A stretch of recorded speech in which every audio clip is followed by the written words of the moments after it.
Ce lundi 5 décembre, Ariel Boulin-Prat et Bertrand Renard, les anciens co-animateurs de Des chiffres et des lettres sur France 3, étaient invités des 12 coups de midi.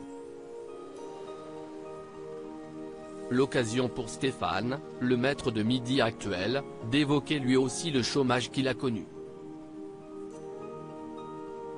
Présent depuis le 20 août 2022 sur le plateau des 12 coups de midi, Stéphane est déjà le 5e meilleur maître de midi de l'histoire du programme.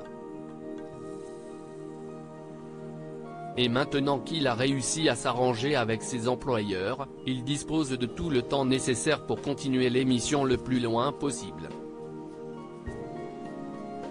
Celui conseil émotif n'est pas resté indifférent au sort réservé par deux invités d'exception et a livré également quelques confidences sur son ancienne situation professionnelle.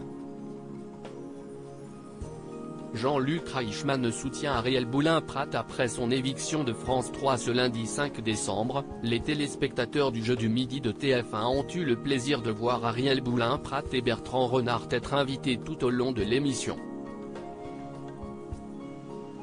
Les deux anciens co-animateurs de Des chiffres et des lettres ont notamment évoqué leur éviction du célèbre jeu de France 3, toujours présenté par Laurent Romejko, après respectivement 36 et 47 temps de bons et loyaux services. On ne va pas trop mal, il y a pire, a expliqué Ariel Boulin-Prat.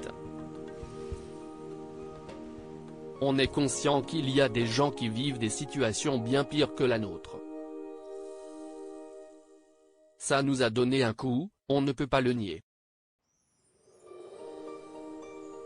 Mais on va rebondir, a-t-elle poursuivi. Les deux anciens experts du jeu occulte ont pu compter sur le soutien de Jean-Luc Reichmann. J'ai trouvé ça d'une injustice, a déclaré l'animateur de TF1. Les 12 coups de midi, Stéphane au chômage pendant 2 ans. Stéphane également a tenu à montrer sa sympathie pour le mythique duo en parlant de sa propre expérience personnelle. J'ai connu ça aussi à mon niveau, explique-t-il. J'ai connu 2 ans sans que personne ne m'ouvre la porte. J'envoyais des CV, des CV, des CV et personne ne me répondait.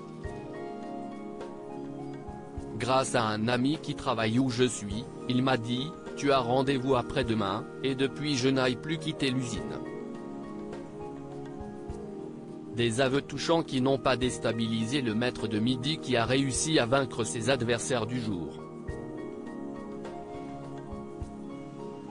On le retrouvera dans un cadre plus festif à l'occasion du Grand Prix de Noël des 12 coups de midi, le samedi 24 décembre, aux côtés notamment de Timothée, Bruno ou encore Blandine. À lire aussi les 12 coups de midi, cette étonnante anomalie sur les toiles mystérieuses pointée du doigt par les internautes.